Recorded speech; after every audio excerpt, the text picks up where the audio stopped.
જય સાંઢપાળિયા દાદા મિત્રો। તો આજ રોજ સાંઢપાળિયા દાદામાં નવી જેટલી બાધાઓ આવી છે એનો તમને આજે બતાવું।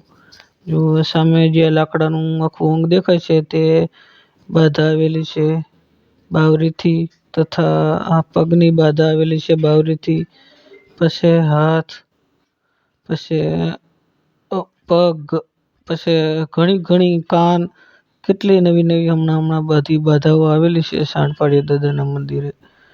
તો મિત્રો તમને પણ જો કોઈ જાતની કઈ તકલીફ હોય, હાથ, પગ, કાન, માથું, આંખ, જીભ કે આખા શરીરમાં કોઈ પણ જાતની ચામડીના રોગ, દુખાવા, કોઈ પણ જાતની તકલીફ હોય તો તમે બાધા રાખી શકો છો ઘરે બેઠા, અને તમામ વસ્તુ તમને અહીં મંદિરે જ મળી રહેશે।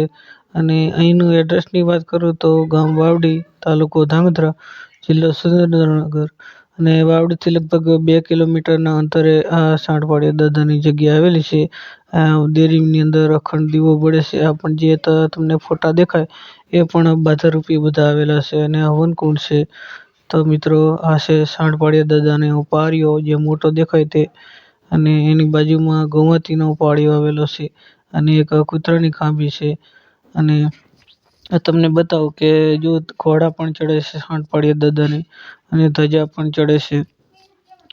તો મિત્રો આ સાંઢપાળિયા દાદાનો કંઈક વર્ષો જૂનો પાળિયો છે, અને આ સાંઢની ખાંભી છે। જેમ કે સાંઢપાળિયા દાદા જે ગાયની વારે ચડેલા છે, જેમ આપણે વાસુદેવ દાદાનો ઇતિહાસ છે એ જ રીતનો આ જગ્યાનો ઇતિહાસ છે। પણ એ ઇતિહાસ તમને આ વિડીયોમાં નહીં કહી શકું, કારણ કે એ લાંબો ઇતિહાસ છે, એટલે એના માટે પણ આપણે વિડીયો યુટ્યુબમાં બનાવેલો છે, જે મારી ચેનલમાં અપલોડ કરેલો છે, તમે જોઈ લેજો મિત્રો।